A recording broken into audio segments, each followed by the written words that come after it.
Olá pessoal, aqui é o Newton Gomes da CPA Informações Empresariais. Muito bem, nós estamos iniciando uma série de vídeos para conversarmos muito a respeito do novo regulamento do PIS e da COFINS. Como nós sabemos, a legislação do PIS e da COFINS tem quase 50 anos e muita legislação, né? Muitos atos, muitas leis, etc, etc. E agora a Receita resolveu fazer essa consolidação, esse regulamento, né? E ela fez isso na semana passada através da Instrução Normativa número 1911 de 2019. Essa Instrução Normativa lá regulamentou toda a legislação do PIS e da COFINS, publicada até o dia 19 de julho, né? Essa compilação, como eu disse, envolveu atos legais de quase 50 anos e demandou a pesquisa de milhares de documentos, né? O que nós vamos fazer é iniciar uma série de vídeos conversando a respeito disso, né? E verificando quais são as consequências desse novo ato na administração e no cumprimento das obrigações acessórias. Nós fizemos um levantamento de alguns dados importantes, inicialmente, claro, né?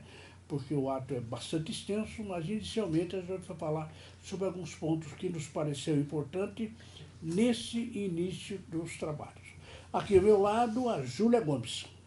Olá pessoal, meu nome é Júlia Gomes aqui da CPA. Bom, nesse levantamento das informações mais importantes, nós temos 9 pontos. Podemos começar? Podemos, nós selecionamos, claro, ressaltando, existem muitos mais pontos importantes. Mas inicialmente a gente ressaltou 9 pontos, como falou a Júlia aí, que nos pareceu interessante para o início dos trabalhos. Não é mesmo, Júlia? Isso aí. Bom, vamos para o primeiro então.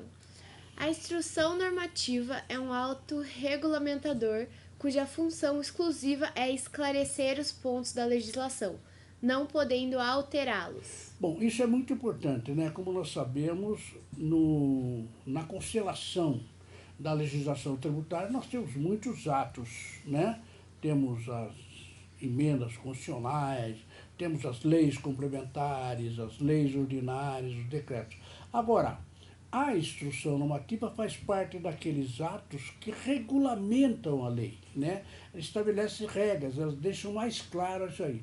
Então, é bom lembrar isso. A instrução normativa 1911, recente aí, de 2019, ao estabelecer um novo regulamento do PIS, PASEP e da COFINS, na realidade ele procura esclarecer alguns pontos da legislação. Não muda, claro, nem poderia, né? Um ato como de instrução normativa não pode mudar a lei. Afinal de contas, a lei só pode ser alterada quando passa pelo nosso Congresso Nacional. A instrução normativa não, é um ato baixado, nesse caso aqui, para o secretário da Receita Federal. Então, não há nenhuma novidade na legislação. Porém, a gente vai ressaltar alguns dados importantes para que nós possamos trabalhar com tranquilidade esse texto da IN 1911. Muito bem, então vamos para um segundo ponto. Bom, embora a Receita Federal até agora não tenha deixado bem claro qual é a sua intenção ao promover a consolidação, tudo indica que o verdadeiro objetivo é preparar a legislação do PIS e da COFINS, que, lembrando, são tributos incidentes sobre o consumo, para uma eventual reforma tributária, por exemplo, a criação de um IVA federal. Exatamente. Como nós sabemos, nós estamos num processo aí de reforma tributária, né? Na Câmara, nós temos a proposta de emenda constitucional número 52, daquela do deputado Baleia Rossi, com base no trabalho lá do Bernardo Lepie. No Senado, nós temos a PEC número 110, né? Que foi apresentada lá pelos senadores, com base no trabalho do ex-deputado federal Luiz Carlos Rauli. E além disso, nós temos outras propostas. Porém, os especialistas dizem o seguinte: olha, não se vai se conseguir fazer uma reforma tributária apenas com um projeto que ou está na Câmara, ou está no Senado, ou qualquer outro que vai aparecer, se não houver uma efetiva participação do Poder Executivo. Ora, Poder Executivo que leia o presidente Bolsonaro, ministro da Economia Paulo Guedes, e eles têm dito várias vezes, principalmente o ministro da Economia, que ele vai mandar um projeto do governo federal de reforma tributária, vai mandar. E, infelizmente, isso, apesar de todas as promessas que ele tem que fazer, até agora não aconteceu. A última notícia que nós tivemos aí é que realmente a ideia do governo ela é fazer aquela ideia de fazer um IVA federal, certo? Só que um IVA federal, mas que também seja dual, isto é, nós temos um IVA para a União, que é do governo federal, e teremos também um IVA para os estados e municípios, ICMS e ISS, né? O somatório dessa legislação, desse IVA dual, porque é duplo, que seria basicamente o que nós temos aí do projeto do IVA. Então, essa última notícia que o ministro informou, ela leva à conclusão de que o seguinte: a Câmara dos Deputados, o deputado Rodrigo Maia, e o Senado Federal, que é o senador Davi Alcolumbre, eles estão se entendendo para formar uma comissão formada por 15 senadores e 15 deputados federais, os quais vão juntar os dois projetos, aquele que está na Câmara e aquele que está no Senado, para construir um texto único. Nem poderia ser diferente, né? Não é possível, por exemplo, que o nosso Congresso aprove duas reformas tributárias. Ele terá que fazer a opção entre um e outro. Essa comissão especial é formada por 30 parlamentares, 15 de cada uma das casas legislativas, é que vai fazer uma junção, um somatório dos dois textos para chegarmos apenas disso. Muito bem, em decorrência disso, isso não foi dito publicamente, mas a gente que está acompanhando o processo, chegamos à conclusão de que é o seguinte: bom, o governo federal não pretende, tudo indica, não pretende fazer o seu projeto próprio, né? Então, o que ele quer fazer? Ele deve ter um projeto, seja para o IVA federal, IVA dual, e ele vai entrar aí na discussão de Câmara e Senado para construir um texto único.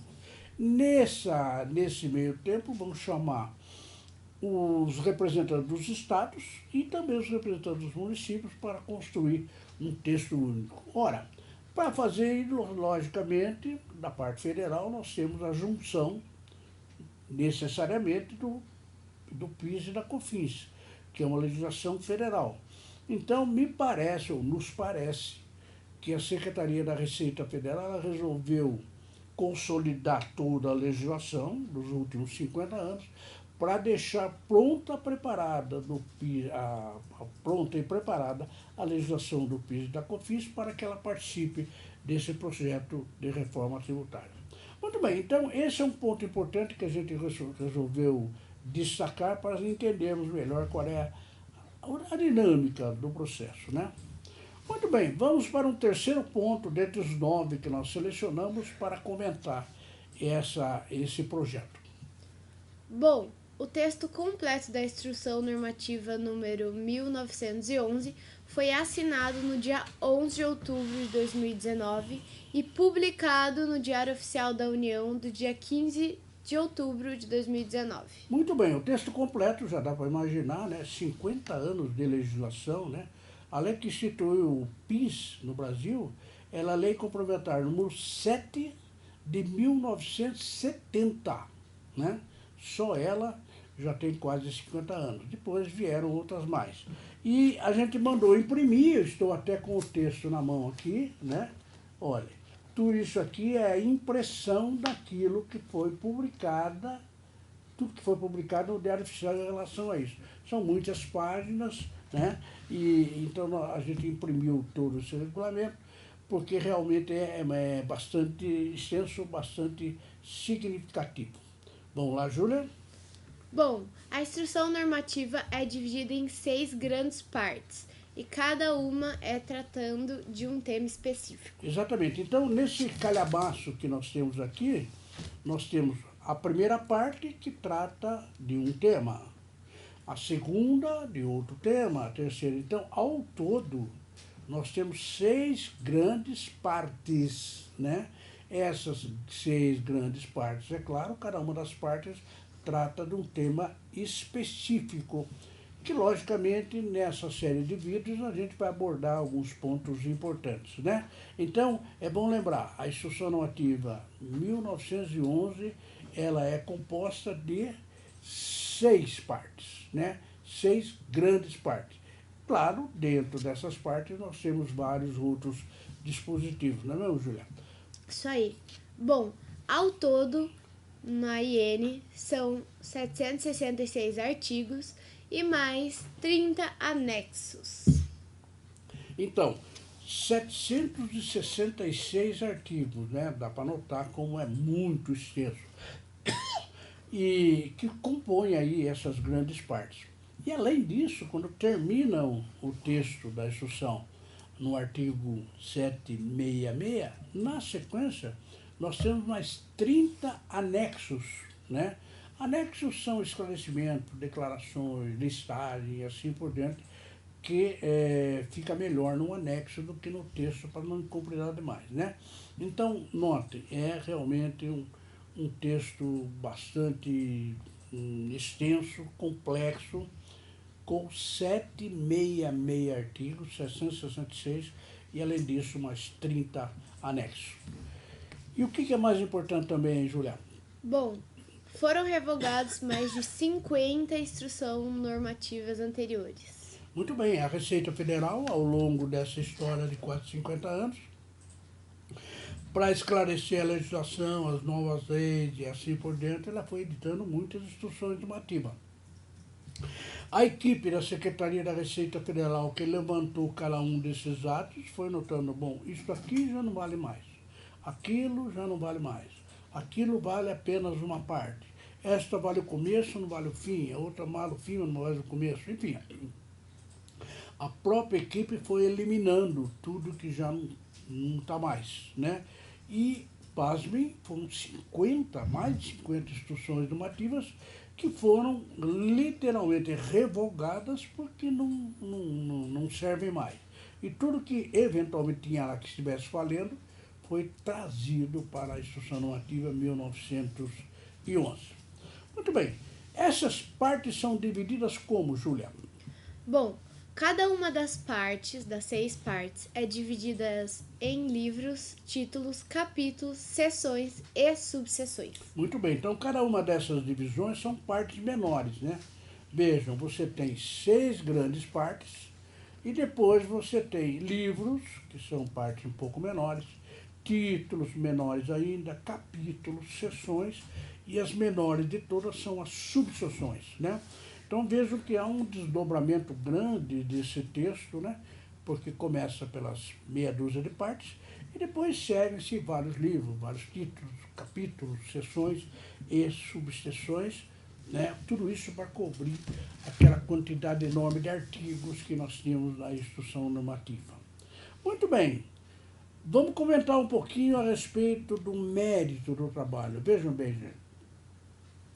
É claro que os técnicos, quando eu falo em técnicos da Receita Federal, estamos referindo a fiscais, agentes fiscais, técnicos, estamos referindo a advogados, contadores, administradores de empresa, enfim, os profissionais técnicos que compõem lá a equipe da Receita. Agora você imagina cada um examinando cada instrução normativa, cada lei, etc., e procurando juntar para fazer alguma coisa. É muito provável, e isso aconteceu várias vezes, que ao longo do texto que foi construído até chegar na Instrução Normativa 1911, existem muitas polêmicas, muitas, né?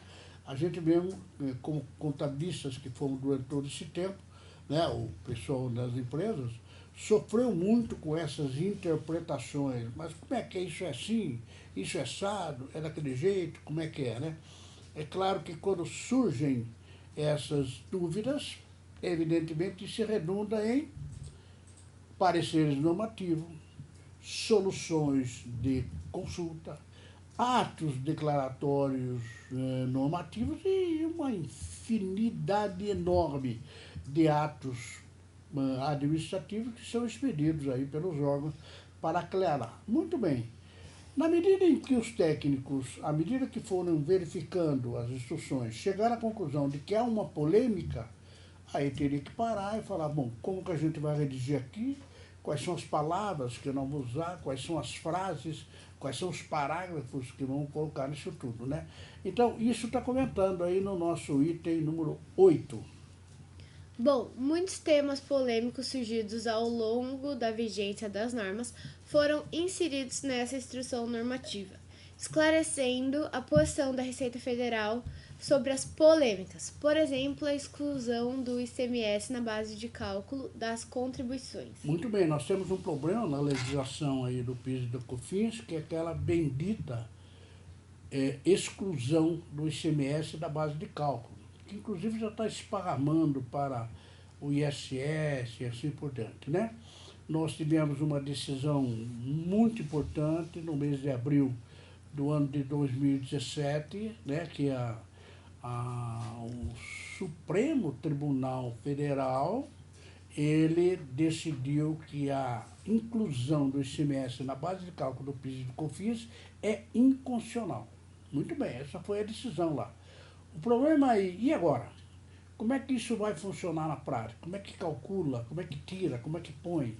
E quem já recolheu? E quem vai recolher? E vai por aí afora, né? Bom, como nós sabemos, a situação não está de todo esclarecida. A questão do ICMS da base de cálculo, no PIS e da COFINS. Mas, de qualquer forma, na medida em que a Receita Federal teria que regulamentar, ela tem que tomar uma posição. E ela tomou uma posição, né? Esse é um dos temas que depois, na sequência dessa série de vídeos, nós vamos ter que abordar para falar, afinal, como que ficou a história da exclusão do ICMS da base de cálculo, tanto do PIS como da COFINS, né? E a instrução normativa trata especificamente disso, né? E a gente vai conversar depois a respeito disso. Muito bem. Uma nona observação ainda tem a ver com o tamanho do trabalho, né? Qual é, Júlia? Bom, para a gente ter uma ideia do tamanho da IN, basta constatar que o texto completo impresso em folha A1 resulta em quase 300 páginas. Exatamente o que eu já mostrei aqui, olha. Estou com uma apostila impresso frente e verso, né? E só essa apostila, ela tem aqui 289 páginas, só que os anexos, os 30 anexos ainda não estão aqui, estão num caderno separado. Então, são mais de 300 páginas que compõem esse documento, muito importante, e que tem muitas dúvidas e que tem muitas nuances que a gente pretende comentar aqui, claro, né? Com a limitação de tempo que infelizmente nós temos, e a gente pretende aclarar tudo isso. Beleza, então esses são os 9 pontos iniciais a respeito disso, e o que a gente vai tratar na sequência, Juliana? Bom, no próximo vídeo a gente vai falar um pouco sobre a estrutura da instrução normativa. A estrutura principal da instrução normativa, como nós dissemos inicialmente, são 6 grandes partes, meia dúzia de grandes partes, né? Depois, então, no próximo vídeo, a gente vai dar um resumo geral de cada uma das partes e depois a gente vai descendo aos poucos, na medida em que vamos analisando cada um dos pontos. Bem, esse foi o primeiro vídeo e depois nós prosseguimos, né, Júlia? Isso aí, pessoal. Continuem nos acompanhando. Até a próxima. Eu agradeço muito a audiência de todos e espero vê-los no próximo vídeo para tratarmos, claro, como eu disse, da estrutura principal da Instrução Normativa número 1911, que trata do novo regulamento do PIS e da COFINS. Muito obrigado.